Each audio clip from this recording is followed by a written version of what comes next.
ಬಹಳ ವರ್ಷಗಳಿಂದ ಅದು ನೆನಪು ಬಿದ್ದಿತ್ತು. 60 ವರ್ಷ ಆಗಲಿ ಅಂತ ಕಾಯ್ತಾ ಇತ್ತು.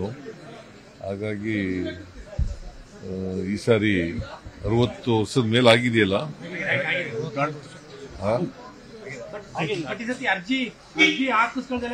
ಅರ್ಜಿ ಹಾಕದೇನೆ ಕೊಟ್ಟಿದೀವಿ ಈ ಸಾರಿ. ಯಾರಿಗೂ ಅರ್ಜಿ ಹಾಕ್ಸಿಲ್ಲ. ಅದನ್ನ ಪಾಪ ಎಲೆ ಮರೆ ಕಾಯಿ ಅಂತ ಇದ್ದಂಥವ್ರಿಗೆಲ್ಲ ಹುಡುಕಿ ಕೊಟ್ಟಿದ್ದೀವಿ. ಮತ್ತೆ ಸಾಮಾಜಿಕ ನ್ಯಾಯ ಎಲ್ಲ ರೀಜನಲ್ ಬ್ಯಾಲೆನ್ಸ್ ಮಾಡಿರ್ತಕ್ಕಂಥದ್ದು ಇವೆಲ್ಲ ಮಾಡಿದ್ವಿ. ಎಲ್ಲ ಜಿಲ್ಲೆಗೂ ತಪ್ಪದಾಗ ಕೊಟ್ಟಿದ್ದೀವಿ. ಮೈಸೂರು ಪತ್ರಕರ್ತರ ಪರವಾಗಿ ಧನ್ಯವಾದಗಳು. Okay, thank you. ಡಿಎನು ರಿಲೀಸ್ ಮಾಡಿಕೊಟ್ಟಿದ್ದಾರೆ. ಸರ್ಕಾರಿ ನೌಕರರಿಗೆ ಡಿಎನು ಸರ್ ರಿಲೀಸ್ ಆಗಿದೆ. ಲಾಸ್ಟ್ ಟೈಮ್ ತಾವು ಹೇಳಿದ್ರಿ ಆಗುತ್ತೆ ಅಂತ ಹೇಳಿ, ಅದು ಆಗಿದೆ ಅಂತ ಅದು ಆಗಿದೆ. ಅವರು ಖುಷಿಯಾಗಿದ್ದಾರೆ.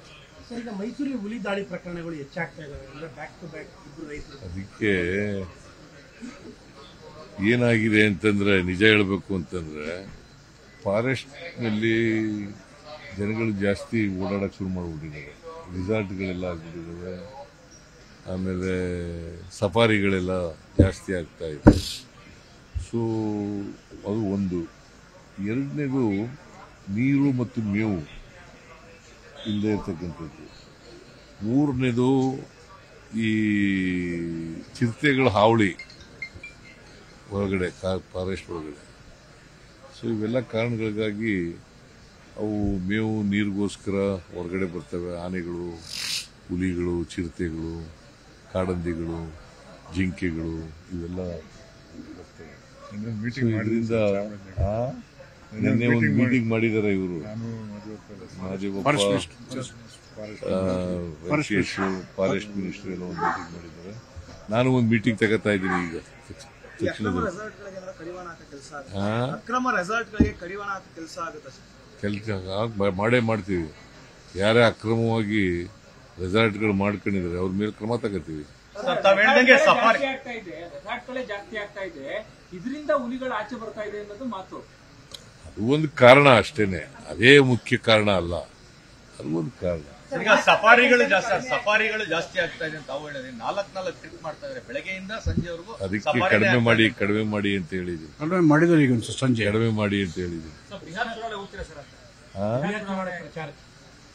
ನನಗೆ ಇಲ್ಲಿವರೆಗೆ ಕರೆ ಬಂದಿಲ್ಲ. ಕರೆ ಬಂದ್ರೆ ಹೋಗ್ತೀನಿ. ವಾತಾವರಣ ಹೇಗಿದೆ ಅಂತ ಸರ್? ನಮ್ಮ ಪ್ರಕಾರ ಇಂಡಿಯಾ ಗೆಲ್ತದೆ ಅಂತ ಇದೆ. ಸರ್, ಈಗ ಬೆಂಗಳೂರಿನಲ್ಲಿರುವ ಬಿಹಾರ್ ಮತದಾರರಿಗೆ ಡಿ ಕೆ ಶಿವಕುಮಾರ್ ಅವರು ಮಾತಾಡ್ತಾ ಇದ್ದಾರೆ, ಅಂದ್ರೆ ನಮಗೆ ಸಪೋರ್ಟ್ ಮಾಡಿ ಅನ್ನುವಂಥದ್ದನ್ನು ಬೆಂಗಳೂರು ಸಭೆ ಮಾಡ್ತಾರೆ. ಬಿಹಾರ್ನವರು ಬಹಳ ಜನ ಇದ್ದಾರೆ. ಅವರು ಮನವಿ ಮಾಡೋದು ಮಾಡ್ತೀವಿ, ನೋಡೋಣ ಅವ್ರು ಏನ್ ಮಾಡ್ತಾರೆ ಅಂತ. ಏನ್ ಫ್ಯಾಕ್ಟರ್ ವರ್ಕೌಟ್ ಆಗ್ಬೋದು ಅಂತ ಸರ್? ಬಿಹಾರಲ್ಲಿ ಇಂಡಿಯಾಗೆ INDIಗೆ ಏನ್ ಫ್ಯಾಕ್ಟರ್ ವರ್ಕ್ ಆಗುತ್ತೆ ಅಂತ? ಒಂದು ಆಂಟಿ ಇನ್ಕಂಬೆನ್ಸಿ, ಎರಡನೇದು ಬಿಜೆಪಿಯವರ ಭ್ರಷ್ಟಾಚಾರ, ದುರಾಡಳಿತ, ಇವೆಲ್ಲ ಕೂಟಾಗ್ತದೆ. ಬಟ್ ನಿಮ್ಮ ಗ್ಯಾರಂಟಿನೇ ನಿತೀಶ್ ಕುಮಾರ್ ಕಾಪಿ ಮಾಡ್ತಾ ಇದ್ದಾರೆ. ನಿತೀಶು 10,000 ಕೊಡ್ತೀವಿ ಮಹಿಳೆಯರಿಗೆ ಅಂತ. 10,000 ಒನ್ ಟೈಮ್. ನಾವು ಪ್ರತಿ ತಿಂಗಳು 2,000 ಕೊಡ್ತೀವಿ. 1,24,00,000 ಮಹಿಳೆಯರಿಗೆ 2,000 ರೂಪಾಯಿ ಪ್ರತಿ ತಿಂಗಳು ಕೊಡ್ತಾ ಇದ್ದೀವಿ. ಈಗ ಇಲ್ಲಿವರೆಗೆ ಸುಮಾರು 1,00,00,000 ಹೆಚ್ಚು ಖರ್ಚು ಮಾಡಿದ್ದೀವಿ ಗ್ಯಾರಂಟಿ ಯೋಜನೆಗಳಿಗೆ. ಇಲ್ಲಿ ಮಹಿಳೆಯರು ಓಟ್ ಹಾಕ್ದಂಗೆ ಅಲ್ಲಿ ನಿತೀಶ್ ಕುಮಾರ್ ಓಟ್ ಹಾಕ್ತಾರ ಅಂತ ಅಲ್ಲಿ ಬಿಹಾರದಲ್ಲಿ ಅವರು ಅದೇ ಗ್ಯಾರಂಟಿ ಸ್ಕೀಮ್. ಅವೆಲ್ಲಕ್ಕಿಂತ ಹೆಚ್ಚಾಗಿ ನಿತೀಶ್ ಕುಮಾರ್ ಬಹಳ ವರ್ಷ ಮುಖ್ಯಮಂತ್ರಿ ಆಗಿದ್ದಾರೆ.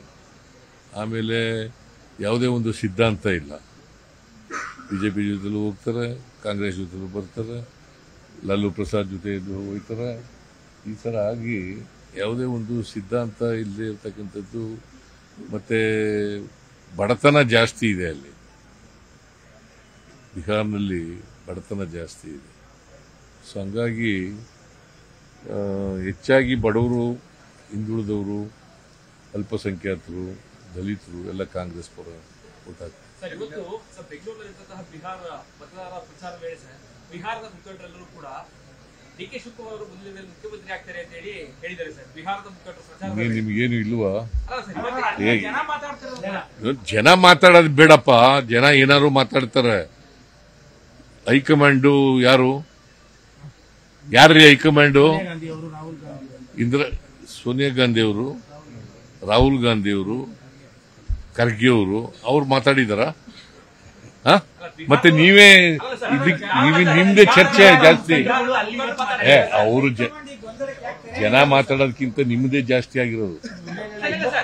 ಕೇಳಪ್ಪ, ಈಗ ಪ್ರಶ್ನೆ ಕೇಳಲಿಲ್ಲ ಈಗ ಅವರು, ಅಗತ್ಯ ಏನಿತ್ತು? ಅಲ್ಲಿಯ ಮುಖಂಡರು ಈಗ ತಾನೇ ಮಾತಾಡಿದ್ದಾರೆ ಅಂತ ಕೇಳಿ. ಯಾವ ಮುಖಂಡರು? ಡಿಕೆ ಶಿವಕುಮಾರ್ ಅವರು ಸಭೆ ಮಾಡ್ತಾ ಇದ್ದಾರೆ. ಈಗ ನೋಡ್ರಿ, ಹೈಕಮಾಂಡ್ ತೀರ್ಮಾನ ಮಾಡಬೇಕು. ಹೈಕಮಾಂಡ್ ತೀರ್ಮಾನ ಮಾಡದೆ ಬೇರೆ ಯಾರೇ ಇದು ಮಾತಾಡಿದ್ರು ಕೂಡ ಅದಕ್ಕೆ ಕಿಮ್ಮತ್ತಿಲ್ಲ. ಸಂಪುಟ ಪುನರಚನೆ ಏನಾದ್ರು ಮಾಡ್ತೀವಿ? ನಾನು ಬಿಹಾರ್ ಚುನಾವಣೆ ಆದ ತಕ್ಷಣ ಮಾತಾಡ್ತೀನಿ. ರಾಹುಲ್ ಗಾಂಧಿ ಜೊತೆ, ಮಲ್ಲಿಕಾರ್ಜುನ್ ಖರ್ಗೆ ಜೊತೆ ಅಲ್ಲಿ ನಿರ್ಭೀತ, ನಿಷ್ಪಕ್ಷಪಾತ, ವಿಶ್ವಾಸಾರ್ಹ ಸುದ್ದಿಗಳಿಗೆ ಮತ್ತೊಂದು ಹೆಸರಾಗಿರುವಂತ ನ್ಯೂಸ್ 18 ಕನ್ನಡ ಈಗ ಆಪ್ನಲ್ಲೂ ಲಭ್ಯವಿದೆ. ದಯವಿಟ್ಟು ಇಲ್ಲಿರುವಂತ QR ಕೋಡ್ ಸ್ಕ್ಯಾನ್ ಮಾಡಿಕೊಂಡು ಆಪ್ ಡೌನ್ಲೋಡ್ ಮಾಡೋದಕ್ಕೆ ಮರಿಬೇಡಿ. ನಿಮ್ಮ ಬೆಂಬಲ ಹೀಗೆ ಸದಾ ನಮ್ಮೊಂದಿಗಿರಲಿ. ಧನ್ಯವಾದ.